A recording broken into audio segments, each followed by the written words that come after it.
Bonjour à tous et bienvenue dans cette nouvelle vidéo. Alors aujourd'hui, présentation de mon agencement pour ranger mes jeux. Alors tous les jeux ne sont pas dedans puisque j'ai d'autres jeux qui traînent, mais on va dire que bon, allez, 90% des jeux que je possède sont là-dedans.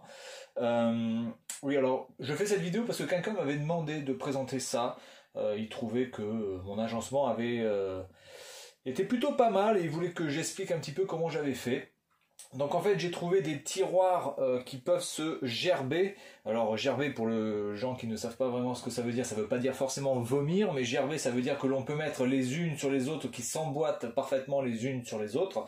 Donc ce sont des tiroirs en plastique transparent, avec une barre de fer qui se situe ici et de l'autre côté pour pouvoir apporter un peu plus de solidité. Il faut savoir que là tout en bas,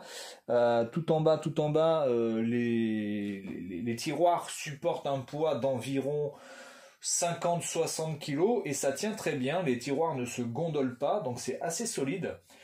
Voilà, donc là j'en ai pris 14. Alors je sais pas si vous pouvez vraiment trouver ce modèle en France, mais voilà, à Taïwan il faut compter à peu près 15-20 € pour un tiroir. Donc j'en ai pris 14 et donc je les ai installés. Derrière les tiroirs, donc vous ne pouvez pas le voir, mais derrière les tiroirs il y a des sortes de petits clips qui permettent de les caler ensemble pour éviter qu'ils ne se séparent. Voilà. Quoi dire d'autre? Alors pour le rangement des jeux, combien on peut mettre de jeux par tiroir? Alors ici ce sont des tiroirs qui font 51 cm de large. Sachez que vous pouvez mettre environ une trentaine de jeux PS2, enfin une trentaine de jeux type DVD, boîte DVD x2, puisqu'il y a deux rangées, que je ne sais pas si vous pouvez le voir, mais il y a deux rangées, donc ça fait 60 DVD par tiroir.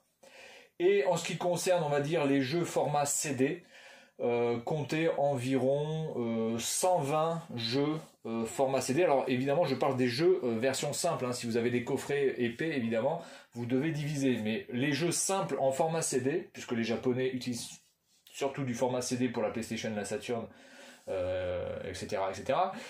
Pour les formats CD, on peut en mettre à peu près 120 par tiroir. Voilà.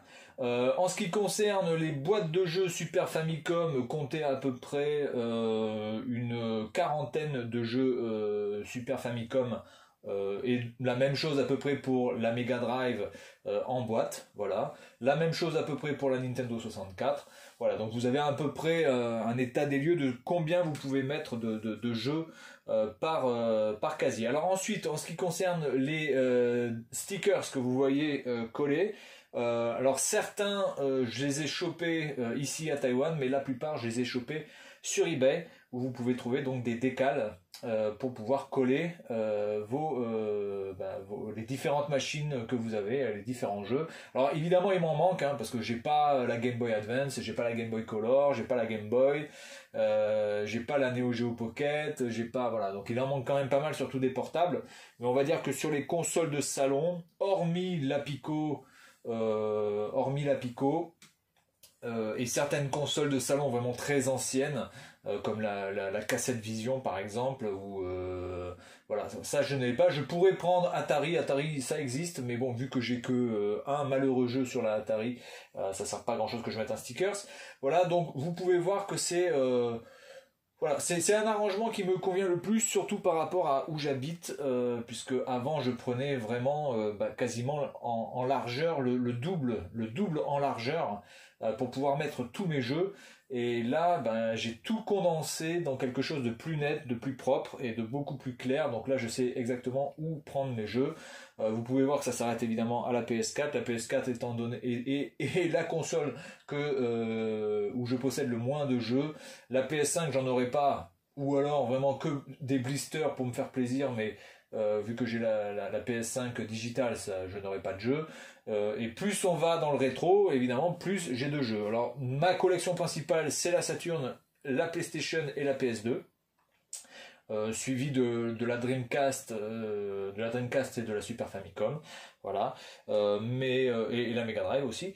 Donc voilà, c'est voilà, c'est un arrangement qui me plaît. Alors maintenant, je peux pas vraiment vous donner la référence de ces tiroirs parce que ça va pas vous aider, vous n'allez pas pouvoir les acheter. Et même admettons que vous puissiez les commander sur internet, le prix de la livraison, vu le volume, ça va vous coûter les yeux de la tête. Donc ça sert pas à grand chose. En tout cas, comme quelqu'un souhaitait voir et avoir un peu plus d'informations sur mon rangement, sur le système que j'avais choisi pour pouvoir ranger mes jeux, eh bien voilà, ceci est donc chose faite. Voilà, donc c'est tout pour cette vidéo concernant une petite partie de ma vie intime entre moi et ma collection de jeux. Et puis moi je vous dis à la prochaine, salut à tous.